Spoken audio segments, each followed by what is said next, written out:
Assalamualaikum warahmatullahi wabarakatuh.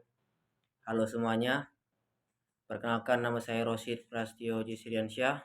Saya sebagai perwakilan pembicaraan kelompok 2 yang berisikan 4 anggota yaitu Aidil, Meiza, Frendel, dan saya sendiri. Di sini saya akan menyampaikan SWOT di dalam technopreneurship. Jadi, produk yang akan menjadi bahan model bisnis untuk startup teknologi kami yaitu risol mayones dengan kualitas yang baik.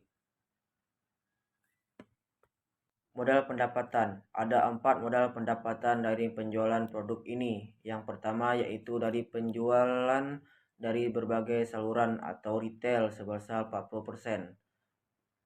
Produk risol mayones berkualitas tinggi dijual langsung ke konsumen melalui gerai makanan atau toko oleh-oleh lokal.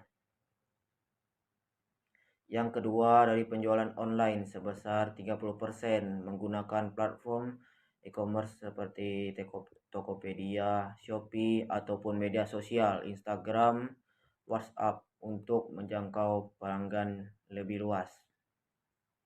Yang ketiga dari pemesanan catering atau event sebesar 20%. Menyediakan risol mayones berkualitas tinggi untuk acara-acara seperti ulang tahun, pernikahan, dan pertemuan perusahaan. Dan yang terakhir yaitu dari kerjasama dengan kafe, restoran sebesar 10%. Risol mayones premium bisa ditawarkan sebagai menu khusus di kafe ataupun restoran yang berfokus pada makanan berkualitas tinggi. Struktur biaya. Untuk struktur biaya, kami menghabiskan 50% biaya untuk bahan baku berkualitas. Penggunaan bahan baku premium seperti mayones buatan sendiri, daging ayam atau sapi berkualitas, dan bahan-bahan segar lainnya.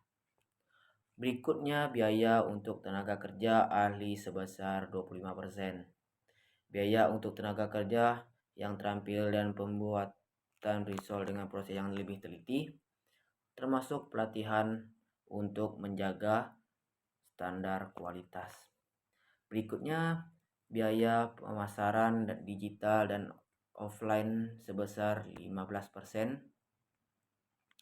Biaya iklan di media sosial, pembuatan konten, serta promosi di event-event kuliner atau bazar lokal. Dan yang terakhir, biaya untuk pengemasan dan distribusi sebesar 10%. Biaya untuk kemasan premium yang menarik dan distribusi yang aman agar risol sampai dalam kondisi terbaik. Analisis SWOT, strengths atau kekuatan. Yang pertama, kualitas bahan yang lebih baik meningkatkan cita rasa dan pengalaman konsumen. Kedua, branding produk premium menarik pasar menengah ke atas. Ketiga, kemasan dan presentasi yang eksklusif menambah nilai jual.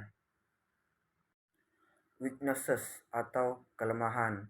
Yang pertama, harga lebih tinggi dibandingkan risol biasa yang membatasi pasar potensial. Yang kedua, membutuhkan manajemen persediaan bahan baku premium yang lebih kompleks dan mahal. Yang ketiga, tidak cocok untuk segmen konsumen yang mencari cemilan murah dan cepat. Opportunities atau peluang. Tren makanan gourmet dan cemilan premium meningkat, terutama di kalangan generasi milenial dan eksekutif muda. Kedua, peluang untuk ekspansi ke luar daerah atau kota besar dengan menjual produk melalui pengiriman.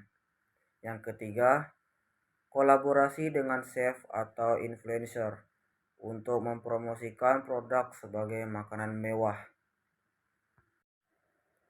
Threat atau ancaman. Yang pertama, saingan dengan produk makanan ringan premium lainnya di pasaran.